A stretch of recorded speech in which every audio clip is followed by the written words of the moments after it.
તો રાજકોટ જિલ્લાના ઉપલેટા તાલુકામાં સતત ચોથા દિવસે પણ મુશળધાર વરસાદ. ઉપલેટા સહિત આસપાસના ગ્રામ્ય વિસ્તારમાં પણ ભારે વરસાદને લઈ વાહન વ્યવહાર ખોરવાયો. ઉપલેટા, ઈસરા, ગઢાણા, લાઠ, મજેઠી, ગણોદ સહિતના ગામોમાં પણ ધોધમાર વરસાદ શરૂ. ઉપલેટા શહેર તેમજ તાલુકામાં આજ સવારથી જ ભારે મેઘખાંગા.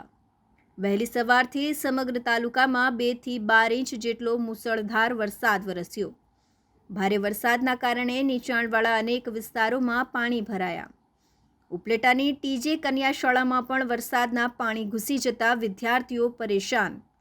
ઉપલેટા તાલુકાના લાઠ ગામે સૌથી વધુ વરસાદ નોંધાયો. તેમજ સિઝનનો પણ સૌથી વધુ 50 ઇંચ પર વરસાદ લાઠ ગામનો નોંધાયો છે.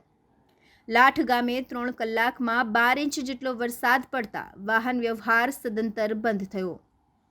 સતત ત્રીજા દિવસે પણ અનરાધાર વરસાદ થતાં લાઠ ગામે દુકાનોમાં પાણી ઘૂસતા જળબંબાકાર જેવી સ્થિતિ સર્જાઈ. પૃથ્વીસિંહ ચુડાસમા, લાઠ સરપંચ. આજે વહેલી સવારથી 6 વાગ્યાથી લઈ અને 9 વાગ્યા સુધીમાં એટલે કે 3 કલાકમાં લગભગ 12 થી 12.5 ઇંચ જેટલો વરસાદ વરસી ગયો છે. જે આ વરસાદ વરસતા જે ગામની પરિસ્થિતિ એક જળબંબાકાર જેવી થઈ ગઈ છે. ગામની ફરતે પાણી છે.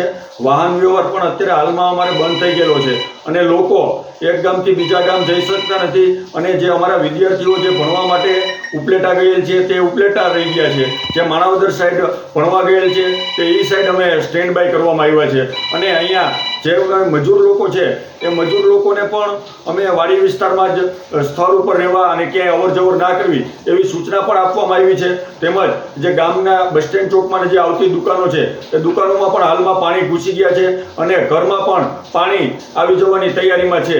એટલે અમે બધી સ્થળ ઉપર જો કે આમ તો બધું સંભાળી રહ્યા છીએ, પણ પરિસ્થિતિ અમારી મોજ, વેણુ અને ભાદર નદી ત્રણેય નદીનું પાણી અહીંયા આ ગામમાં આવતા આ ગામ બેટમાં ફેરવાયેલું છે અને વધુ વરસાદ પડતા હજુ વધારે હાલાકી અને પરિસ્થિતિ ભોગવવી પડે એવી અમારી પરિસ્થિતિ છે. બસ એ જ વસ્તુ. અર્શી આહિરનો રિપોર્ટ, તન્ના સમાચાર, ઉપલેટા.